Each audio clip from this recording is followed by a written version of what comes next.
Baba Atiku za mu zaɓa. To kai, ashe? Sai Baba Atiku turakin Adamawa.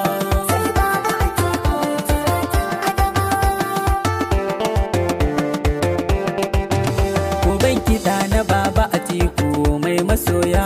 Ni gaskiya kafin Allah ka ji masu gayya. Barka da kokari sannu waziri mai masoya. Mai kwarjini da san jama'a baka kin mutane.